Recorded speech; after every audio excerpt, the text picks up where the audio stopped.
The Joining the Dots podcast focuses on the many challenges facing education and how different approaches and innovations are needed to meet those challenges. Join co-hosts Matt Jessop and Elle Kingsley as they have discussions with innovative educators, business leaders, policymakers, and other stakeholders, and guests looking at transforming the future of education.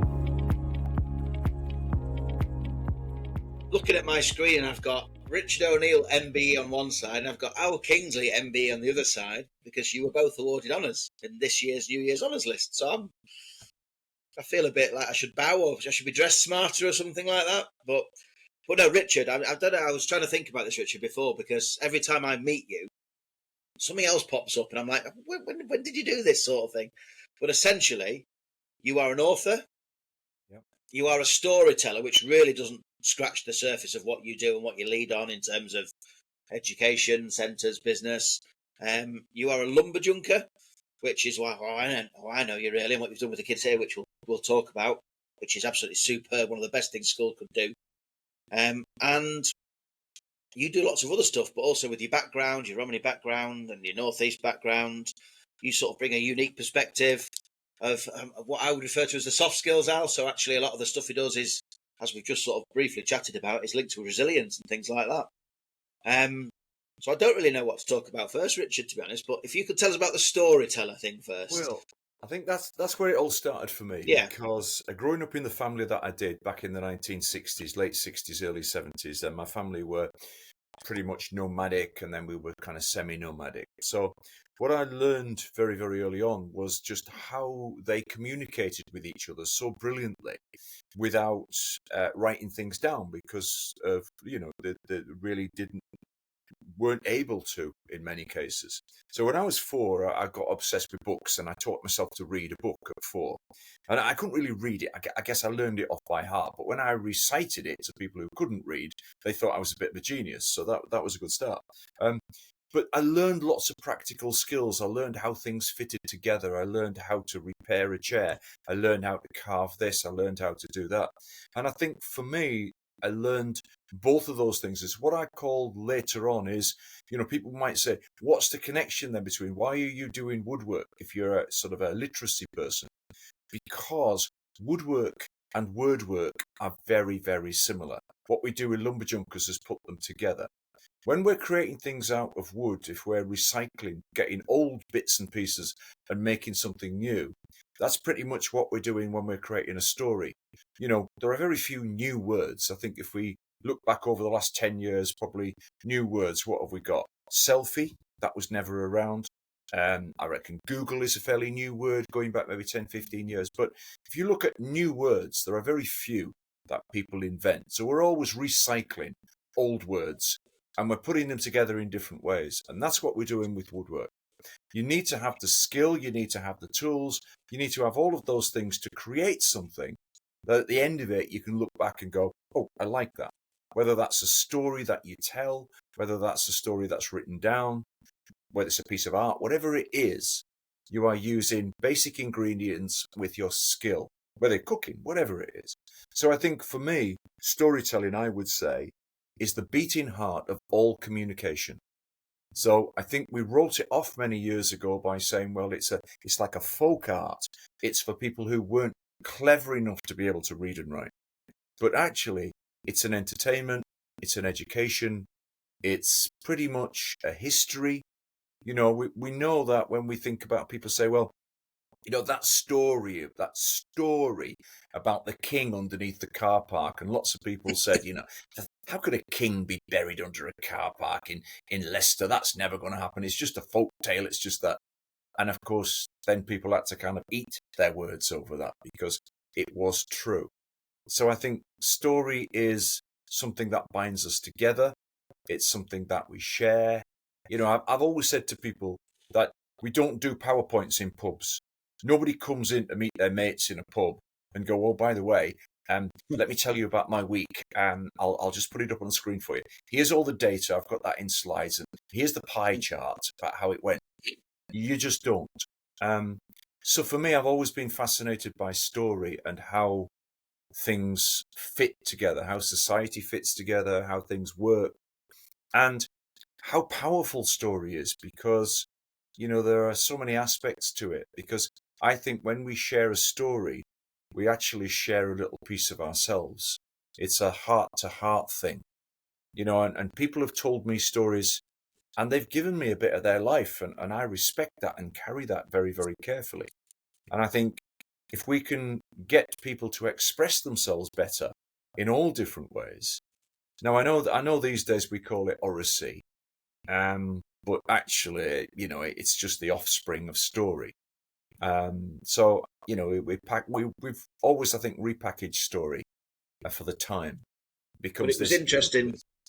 So the other night, when we talked about this in the pub, I didn't realise that actually now you were getting approached by businesses and big businesses to say, look, this is our 6 pages of pie charts, data, sales forecast, whatever. We'd like you to help us repackage it into a story to present to the board, or to present to investors, to present to customers and things like that. Because actually telling that story to a lot of people is as powerful a thing as actually presenting data. So you're actually doing a lot of work of storytelling, not just in education, in terms of communities and things. We actually do it now in the business sector. Yeah, I think, more and more people are competing for other people's time. So, if you want to get your message across to somebody, if you wrap it up in a story, it's easier to accept. It's more sticky. Stories are sticky, they stick with you. And you can actually get to the point really, really well. And you can illustrate it. And one of the things I think we do with storytelling as a connector is we actually link it to other things. A really good example of this is if you look at Warburton's bread, they have a history on their website. And if they said, oh, well, Warburton's was created in 18 whatever, people go, 18 whatever, I don't know what that is, 18 whatever. But what they did really cleverly, they put, we started at the same time as the Civil War in America. Now, people immediately go, I know the Civil War. Wow, Warburtons are connected to the Civil War in America. Well, that makes sense. That'll stick. It's that kind of thing. And trying to get our children, I think, wherever they come from, whether they're from, the countryside, the city, or wherever they come from, to try and get them connected. And if you feel disconnected, it's not really good. It's not really good for your mental health. It's not really good for your ability to learn. So, I think a lot of media says to children and to adults, where you're from is not important. Look at this on the screen. It's all happening somewhere else. Whereas actually, if we can get children to believe that their stories are interesting, their stories are powerful, where they live is just as interesting and exciting as anywhere else, I think we've cracked it. There's so many things I could unpick. It's fascinating listening to you, Richard. The first thing is I think storytelling is common across cultures and religions, and therefore there is a common unifying aspect of stories, and bringing that together and maintaining it. It's what binds us in whether it's stories about Liverpool winning the Premier League, or whether it's stories about our family and our grandparents and whatever. It kind of comes together. And you're right, oracy kind of is what the new more academic name that gets assigned with it, but actually it all falls through to this common conversation we've all been having with these different episodes, which is there's a shift in terms of there's a digital landscape.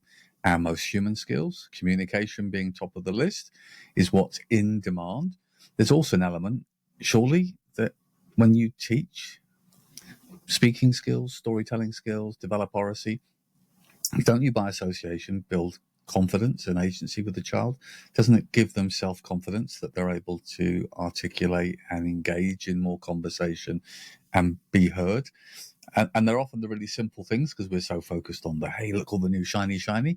But you kind of feel that if we wind, as we were in our last recording, Matt, the clock forward 10 years, and say, look, digital can analyze these trillions of numbers in seconds, and it can do all this research for us in minutes. The thing we'll be looking for in our organizations, whatever they may be, we want human beings that people trust and can engage with and buy from. And using the Warburtons thing, people buy from people, but trust comes from history.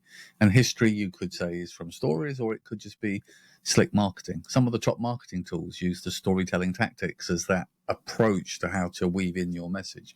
So they all come full circle in a way, don't they? They do, and I think there's an authenticity and there's an integrity that you have to have. Otherwise, it just becomes sales patter, and that's the difference. Now, the other side to storytelling, the reason why I say we should be teaching it to children and working with children, particularly in the age of technology where we are, there are so many people out there who will tell them their story, will push a narrative to them. If you understand how storytelling works, you can unpick that narrative. And every time somebody comes out with something, and whether you see them at a conference or you see them online, and blah blah blah blah blah blah blah blah blah, then with storytelling, it's kind of like an inbuilt detector.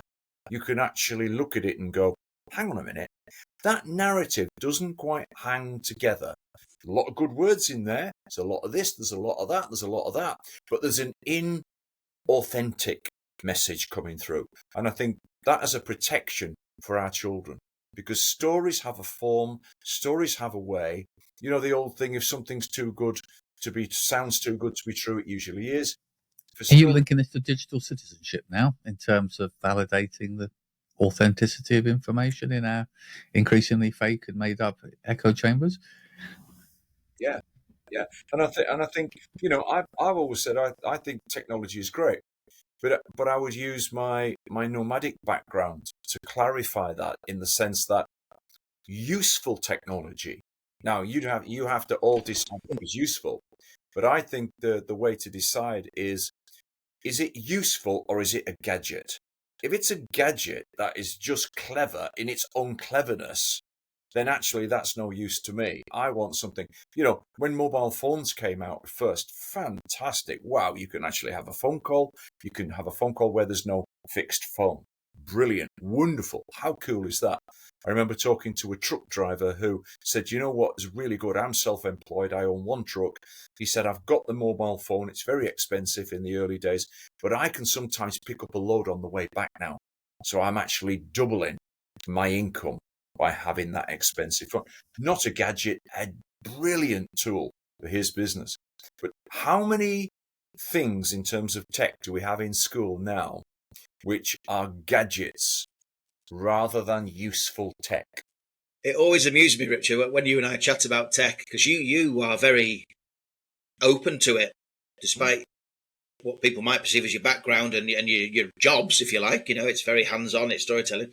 He always reminds me of Scott Hayden, and they live in very, very different worlds, but they both come back to actually tech for the sheer hell of it is pointless. But if it's useful tech, then actually, let's engage with it. Let's teach the kids how to use it. And you think Scott is in a very different world to Richard, but actually their values in terms of technology align perfectly. And that's two people with a lot of common sense that I would, follow. And if they're Absolutely. saying that, it's that should be the message for everyone. I totally agree. Although I am interested. It's been in the back of my head now for about 15 minutes. I really want to know how because so far everything you've said is like, I'd like another portion of that, please, Richard, and another portion, and I'm absolutely with you. How does that translate into the storytelling, the oracy, the confidence in speaking? How does that tie into practical workshops that children are doing, maybe with woodworking and so on? How do you weave those things together to kind of reinforce? And I'm asking for those listening because I know you've been doing that work with Matt in the last week. Yeah, definitely. Just to give you a little potted history of, I talked about my family and learning woodworking skills. I've always found woodworking skills to be really beneficial mentally and physically. You're moving your arms, you're moving your body, you're outside generally. I always say, can we do it outside? But when you're focused on doing something like that, you're not thinking about anything else. So I think there's a mental health aspect and well-being aspect to that. There is also, when I've spoken to teachers over the last since the pandemic, shall we say, and I always ask them this question now because it came up at an event. And generally, I ask them the question and I say, are children more or less resilient now than they were 10 years ago? And generally, the answer is no. They give up easier and so on and so on. And that could be, I guess, tech. It could be video games. You can just press the reset. The main learning, I think, comes from the Lumberjunkers doing outdoor woodwork is the fact that you have to put the work in. There are no shortcuts. There are carpentry tricks and tips I can give them, they might call hacks, but actually you've got a handsaw and you've got to saw it. So we've got somebody who's sawn 3 pieces. We need 4 pieces of this particular timber. They've sawn 3 pieces. Now they're on to their 4th, and they're halfway through cutting this one. And you can see they want to give up. But actually, the desire to finish the actual piece is more than wanting to give up cutting the wood. So we're talking about resilience. We're talking about tenacity. We're talking about that stick-to-itness, because the children know. And I think this is the same for everything. Whether we want children to read, whether we want them to write, whether we want them to do anything, there's always a question comes in everybody's brain. What's the point?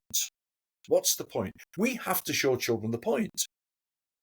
I just could say 2 things of this, Richard. This week, from a personal perspective, Wednesday I ended up doing most Lumberjunker things today, and I was quite stressed because I'm missing emails and things. And that's a reflection on my life. But on Thursday when I was doing it, you switch off, Al. I quite enjoyed it. I made a mirror. I was dead proud of myself. Kids were laughing at me, but and you think actually for adults' mental health or anything else. But the second thing is actually for Wednesday and Thursday morning, I remember watching the kids Thursday afternoon, Richard, and you've got 6 and 7-year-olds who've been outside for 8 hours over 2 days by that point, and they are still fully focused on the task in hand. And that is absolutely amazing in this day and age.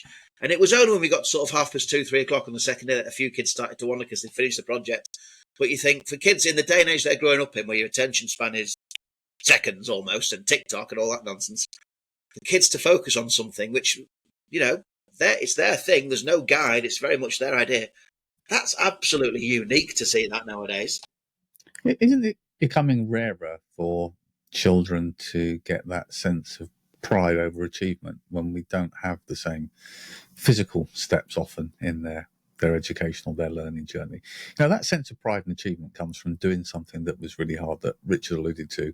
You kind of felt like you were going to quit on it and it just didn't get there. But at the end, you've got something tangible and shiny. In my case, it's an owl that looks nothing like an owl that my daughter made, that was then... she'd painted it and it's got her initials on it and it still sits on my desk and I still look at it. And it was the sense of pride that she'd finished that project.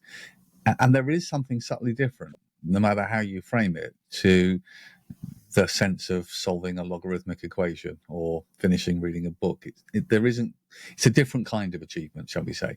And I think that sense of the more we get digital, maybe, Matt, your school and your curriculum is a good example. Are we moving for the right reasons back to let's focus on the more human skills, the practical skills, the appreciation of where we live and our environment? Just watch these 3 days and you think the curriculum in every school is absolutely crammed. You can't physically teach national curriculum. It's not possible. And if you do lots of extra stuff, then the national curriculum falls by the wayside. But the value of this sort of thing, this 3-day project of lumberjunking, and it's Richard's thing for lumberjunking. I think credit to Richard because he wants every school to do it. So he's not going to try and monetize it like we talked about in previous episodes with ed tech companies and things. It's very much this is for the good of the kids. And you think, if we can get every school doing it, it's just a brilliant, brilliant thing. And you don't have to do it like us, but you can do it in different ways. But I'm just trying to think. We had other things, Richard, didn't we? Like we had some girls saying, we could do woodwork. And it was like, well, why did you ever think you couldn't? You can be engineer. We talk about engineers and computer scientists. There's not enough females going into engineering. And you think, but that's not something that school has done. That's something they've sort of perceived themselves from society.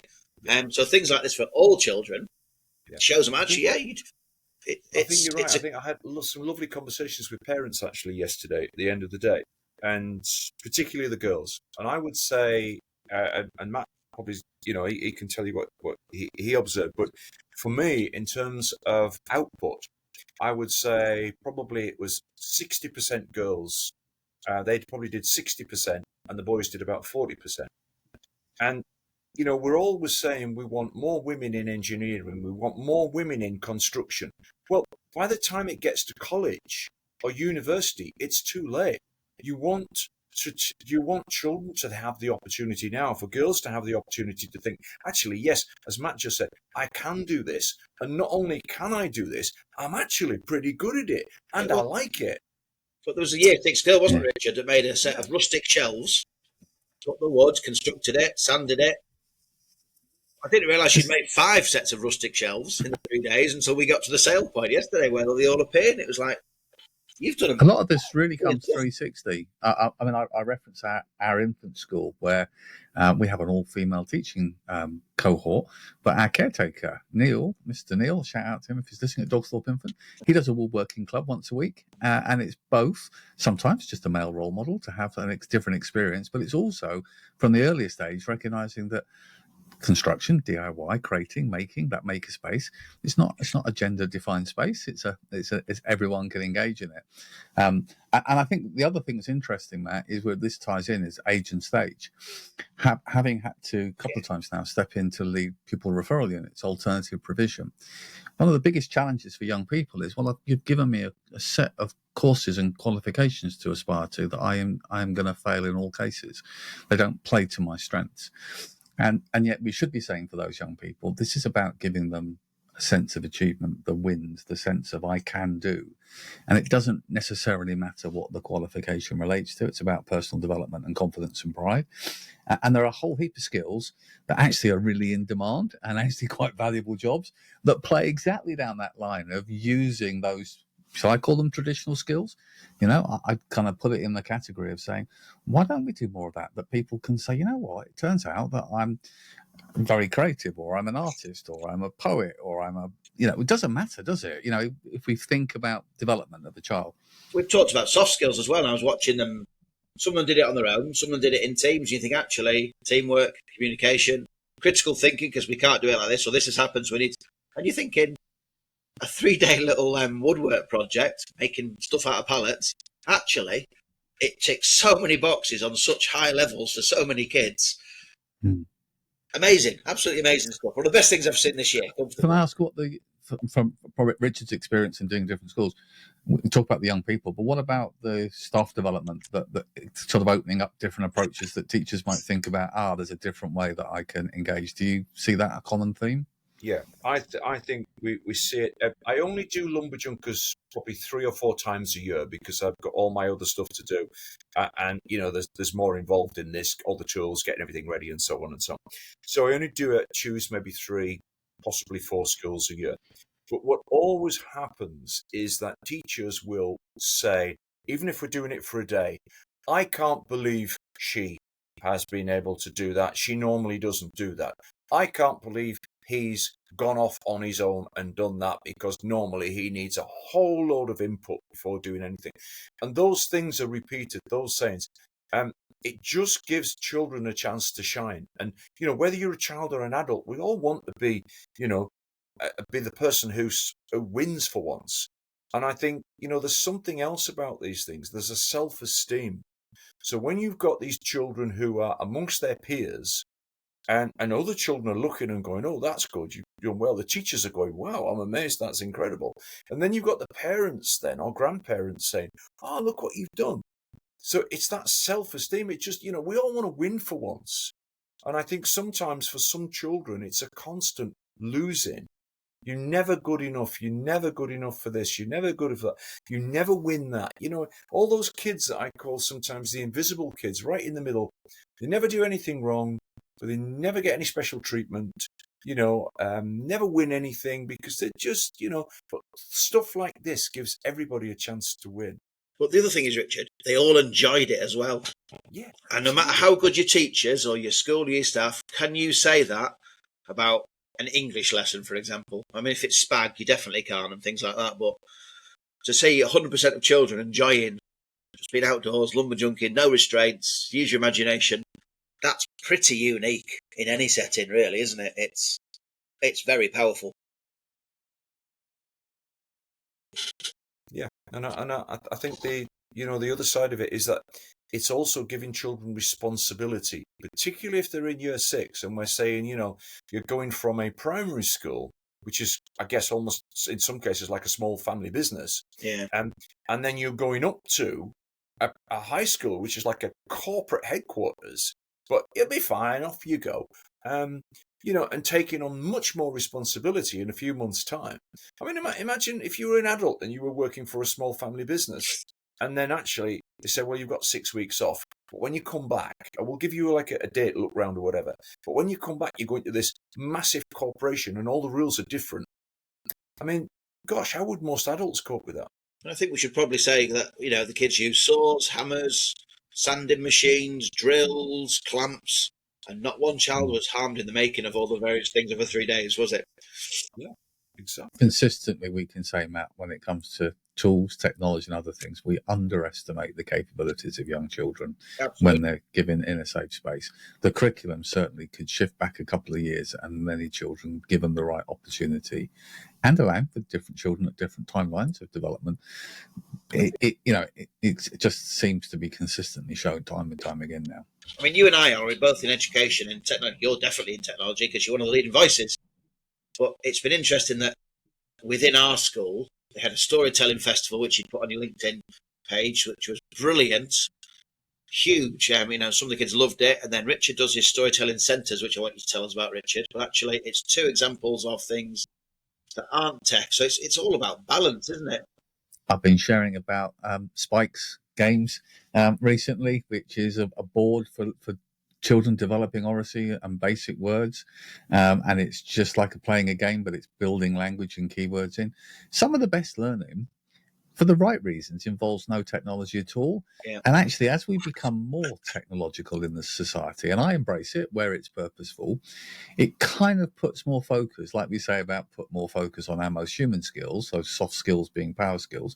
I think it puts more focus on us to embrace humanity, our most human traits.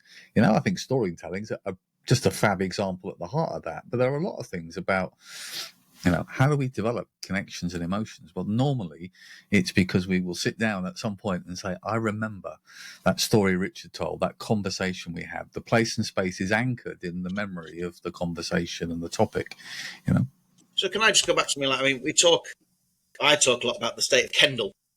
Kendal Town Centre is empty shops, and then you get a lot of trouble with the kids because there's nothing for the kids to do.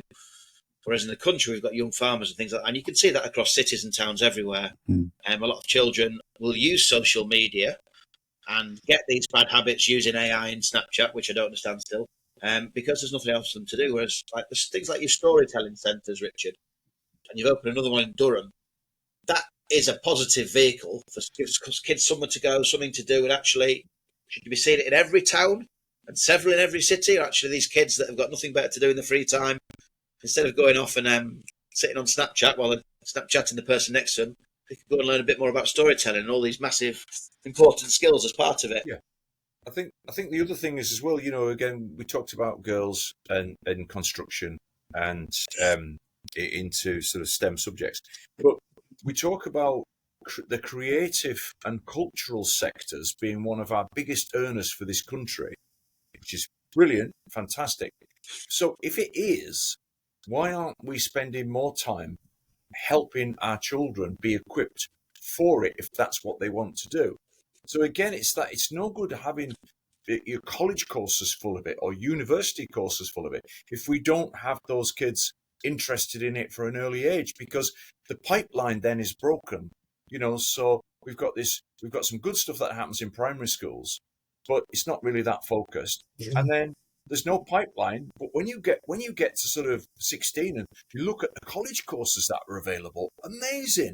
Look at the university courses available, amazing. But how would you know that you would be interested in it? You would be any good at it? That kind of stuff. So if we want more kids from working class and other backgrounds going into those kind of things, we have to show them it in school, that it's a possibility. Yeah. Not that they will ultimately do it, but it's a possibility. We've come full circle to those old things that I talked about in a few episodes, Matt. We've got the top of the tree. We've got this international measure of successful education, PISA rankings, OECD, looking at those 15-year-olds, very STEM focused, very EBAC focused in terms of the buckets. And then we have a UK education system where actually over the last 20 years, we've narrowed more and more into the EBAC buckets. We've said, you need to do English, maths, science, a language, and then you can squeeze something else in, history or geography, and fill the thing. Yes, of course we support arts in our school, but actually we don't really, because we don't allow enough time to do them. And so actually the curriculum has meant that when children arrive at that breadth of choices when it comes to college and university, they've got no grounding. We're back in the Donald Rumsfeld, it's not the known knowns or known unknowns, it's the unknown unknowns, and I'd argue good evidence. You see a lot of children after their GCSEs, they pick sociology, psychology, other subjects because they just want to do something different away from those standard buckets. But how many of the different courses, the different career pathways you take will involve your ability to articulate effectively, either for purpose or for intent, to shape a conversation, to sell something, to engage in something, to put a bid for support because you've got an innovative idea and you want to take it forward. And if you ground it, I'm going to say, going off on a bit of a thing, the big growth area, problem-based, project-based learning, well, isn't actually developing communication skills to articulate and think through how you move forward actually at the heart of that? See, I think there's two types of people, isn't there? There's the type of person like Matt who says, well, actually, I don't know how to do this storytelling stuff or this stuff, whatever. So I'll get somebody in to teach us and help us with it. I'm good at doing the head teacher stuff. So, but I'm clever enough to actually. I don't know anything, Richard. I'm clever enough to know what I don't know, right? Yeah. And then there are some people who think that they just kind of know it all. And I'll give you an example of the first one. So I get a phone call, an email first actually, from a person who says, I believe that you do a lot of storytelling and so on and so on. I watched you on LinkedIn and stuff like that. I'm going to Dragon's Den to do a pitch for quite a lot of money. Could I do some work with you so I'm ready for the pitch? Now, this particular person, the business, I loved it. I wanted to buy something that they were producing, right? So they were fantastic, but they knew they were a brilliant business person, but they thought, why not get some extra help? And happy ending to the story, they did get their funding at Dragon's Den. But it's that kind of thing, and I'm very fortunate. I work with people I'm a professor in practice at Durham University currently in the humanities department. Again, soft skills, not soft skills, very much in demand skills. So, they know, and lots of people know that they think, yeah, okay, let's get some help on that. Just as you would to get help on any other thing. I think storytelling, some people believe that they can do it really well, and some people can. But, it's like any other form of art, craft, or skill. If it was pottery, you wouldn't immediately think because you'd drunk a few cups of coffee, you could actually get on the old pottery wheel and knock a few out. It is a very, very interesting, as a very involved skill. They call me sometimes a master storyteller, but actually I would say I'm a mastering storyteller. I'm still trying to master it professionally 21 years in. You never want to get to that stage where you think you know it all, because you don't. I love that. Although, thank you for sharing that, because I think that really puts that thing on.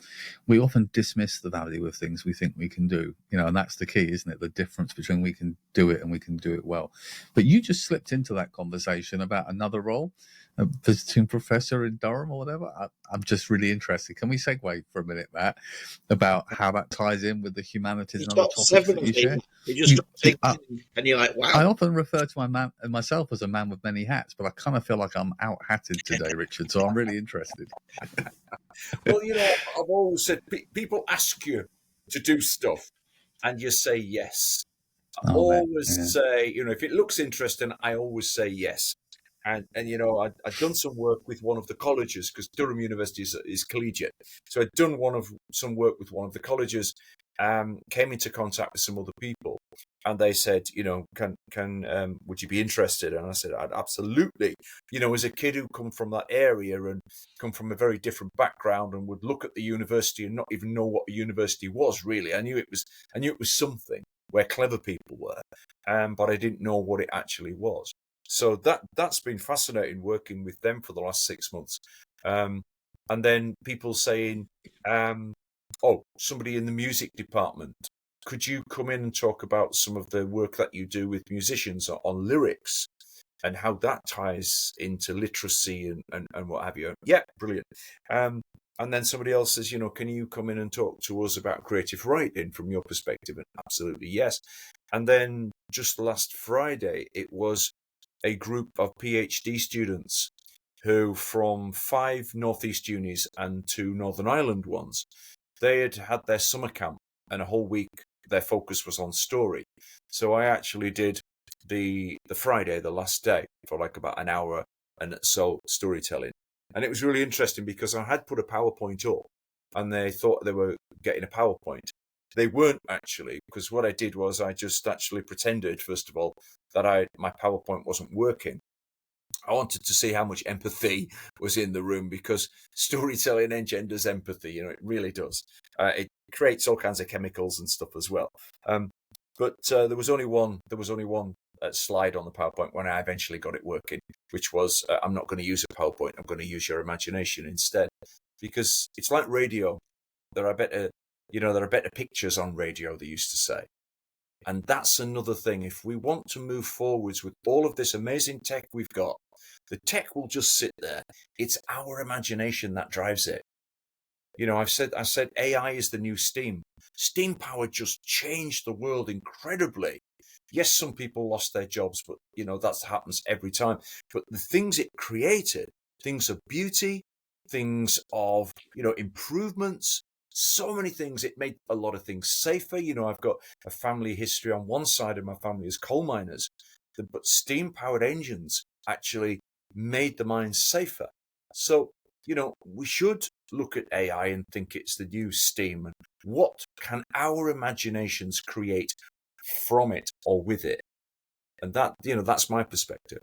Can I just go off on a bit of a tangent linked to this, Richard? Like if you've got kids in a school, if they're not happy and healthily, especially mentally, then nothing's going to work well learning and teaching in terms of that. But I think it's the same with adults. Al, you're going to struggle to do your job well if you're in a bad place mentally. But Richard, a while ago, years and years ago, you started a little local mental health support group, and then that grew a bit. Do you want to just share a bit about what that became? Well, I was interested in my own health. I think I'd just gone past 30, I think. And I was interested in my own health. I'd gone to the GP with an issue and got it resolved anyway. But there was no support. I'm a big reader. I like to find things out, and that's prior to the internet, really. And there was no information, so I went to the health authority, the little office in the town, and I said, "Have you got anything on men's health?" And they said, "Oh, hang on a minute, I think so." They opened this filing cabinet, the filing cabinet drawers, and they pulled out this piece of paper. It was like an A4 folded in half, very badly printed. It looked like it'd been through an old-fashioned duplicator or something. And I said, "All right, thanks." And I was just about to go, and they said, "Oh no, you can't take it. That's the only one we've got." I said, "What? That's all you've got on men's health in the health department?" I said, "Yeah." So I thought, right, I've got to change this. And that was another thing I think that I grew up with. This kind of, if there's something that needs doing in my family, don't wait for somebody else to do it. If something on the floor needs picking up, pick it up. If something needs fixing, if a horse needs feeding, if a wheel needs changing, you've seen it, you do it. So I thought, well, I've got to do something. So I started a campaign for a men's health week. Did a little local one, then did a regional one. And then it took me 2 years, because I had no idea what I was doing. It took me 2 years backwards and forwards to London at my own expense. And then getting a National Men's Health Week off the ground. So in 2002, we managed to launch National Men's Health Week, and it's still going now. I was the trustee of the charity set up to run it, but I was also the director of the week for the first 2 years. We went from 250 projects in the first year, 6,000 in the second year. And I didn't want it to be a job. That was before the internet as well. That was word of mouth. That was getting stuff out via email, and newspapers and what have you. People used to read more newspapers then. But the thing is, if not you, then who? If not now, then when? And I think that's another thing we've tried to get across to our children. It's no good me standing and going, "Oh, I did blah, blah, blah, blah, blah."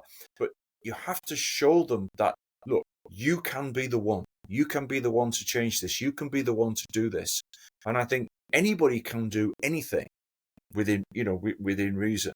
And talking of that, we had some lovely visitors come along to Crosthwaite on Thursday. Yes, brilliant, wasn't it? Who had come up from Birmingham, a head teacher and one of her staff, and 2 children from a special school. 2 gorgeous children, And yeah. just incredible. These children just turned up with their teachers. Kids are everywhere with tools and all kinds of stuff going on. And those Crosthwaite children just welcomed. They're just those brilliant. Children Kids are just brilliant, aren't they? As if they were there every day. And again, you know, the children come in, we say hello, and we show them what we're doing, and we try to find out, do you like wheels? Do you like this? Do you like that? And then within 10 minutes, we've got one of the girls, she's using the little electric screwdriver to put wheels on a car. I've had feedback from the head, Richard, and the girls, both girls, in very different ways. It's one of the best things they've done in a couple of years, but because the kids at Crosthwaite just took them and just went off with them. And they don't have the, I don't know what's the word, prejudices or the worries maybe that grown-ups do. Kids are just awesome. Can we put kids in charge? Can we make kids the government? Because I've got a funny feeling that things would run a lot more smoothly if we did. They would, and I think the thing that, you know, I've over the last 21 years working in schools, and prior to that, in working in youth clubs, children have taught me way more, I think, than I've taught them ever. Just the way they've made me a better communicator. They speak from the heart. They're kind. They're generous. You know, and when you adopt that sometimes with adults, they say, why are you doing this for me? Oh, you've done so much for me, but I haven't done anything for you. And you don't get that with children. There's just this, they give. And I think, you know, they say what's on their mind. And I think children, as you've just said, I think if children take the lead on a lot of things, they will make us as adults better at doing things. Can I ask your thoughts on something? Because, I mean, Al knows my thoughts on mainstream education and the curriculum and the accountability measures got in place, which are very restrictive and constrict what you can do and restrict what you can do, whatever. I'm watching online and hybrid schooling become more and more common. Fully online, I can see how it might meet some needs, but I just have concerns about the social aspect. But hybrid schools, to me, are the absolute future of education. So actually, you have bases around the country, you know, that kids can go to do a lumberjunking week, for example, and then the rest of the time it's child-led. But how would you? What's your perception of that? Well, I've seen it going back 30 years. That if you look at the showman communities, you know, people who travel around and travel around most of the summer, they have always done that hybrid, where they have gone to school in the winter. And if they're travelling through the season, they've actually kept in touch with a work pack the teacher gave them. Now, of course, since the advent of technology, they're zooming into some of the lessons. So they're doing their family business, but they're also doing that. Why can't I know lots of people who are self-employed, lots of people who work for organisations. They could take their kids with them when they travel. They could take their kids with them, give them that experience, but also what an experience. They could zoom back into school, you know? And then we have these meetups, you know, so you can have people meeting up. So nomadic communities have been using this hybrid method for the last 30 years. And with technology, you know, even more so. They used to have these little kind of like blue book, red book things that they used to put it in a pack. And then the next teacher in the next school would go, oh, yeah, you did that. Right. OK, we'll get you on with that. And make it digital. So easy. And now it's digital, you know, How cool is that? And yet our current system, if a parent comes to me and says, I'd like to take my kids to Costa Rica for a month in term time, I have no facility to approve that. It's an unauthorised absence. When the council finds out, you're going to get fined however many £1,000. But actually, 4 weeks in Costa Rica, that's an amazing experience. Yeah. I can't say go for it. I do, unofficially, but officially, no. I think if you had kids that were ball boys at Wimbledon, you might be able to do it.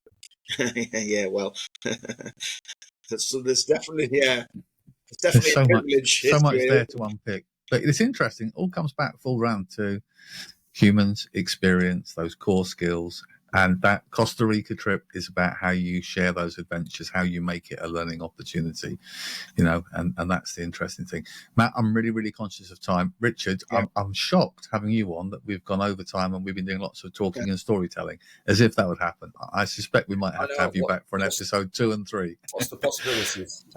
Yeah, I've really enjoyed it. Matt, would you like to pick up any closing thoughts, questions? Now, what's the room 101 thing we do sometimes? Al? 3 things you would bin in education. If you were put on the spot now, Richard, 3 things you would get shot of. Room 101. Paperwork that nobody ever sees. Oh, there's a lot of that. Loads and loads of data that nobody ever sees. Yeah. Pointless. If nobody ever sees it, what's the point? Why don't you just keep a running tally as you go and then tell somebody what's happening? Rigidity. It's so rigid. You have to do this, and we train our teachers and our head teachers, who are some of the most cleverest, brilliant people in the world. Then we say a big list of things you can't do. So it is, yeah. And the other thing I would say, ban useless tech. Right?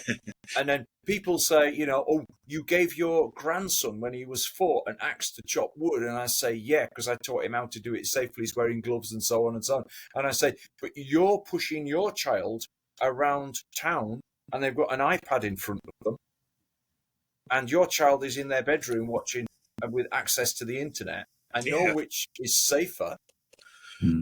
Yeah, brilliant. Matt, I'm going to end that one on a quote that I heard very recently, a Simon Sinek quote about 2 men who go into the wood every day to chop trees. And one of them carries on all throughout the day, and the other one stops at lunchtime and disappears for an hour and then comes back. And at the end of the week, he's chopped loads more wood. And the lumberjack or the wood chopper asked the other one, how is it you take an hour off for lunch every day and yet you still chop more wood than me? And he said, well, that's easy. I just go home each day to sharpen my axe. And I think that kind of really resonates with a lot of these things here. It's about actually how we use our tools, including our voices, with purpose. I thought he was sneaking off to use a chainsaw, so that's where my thinking is. Well, yeah, but there you go. I'm going to say, not claiming ownership of that one, but I think it just resonates sometimes on the most simple bits. I've really enjoyed this, Richard. Thank you so much for joining us for a chat. It's a pleasure to meet you. Thank you. Bye-bye.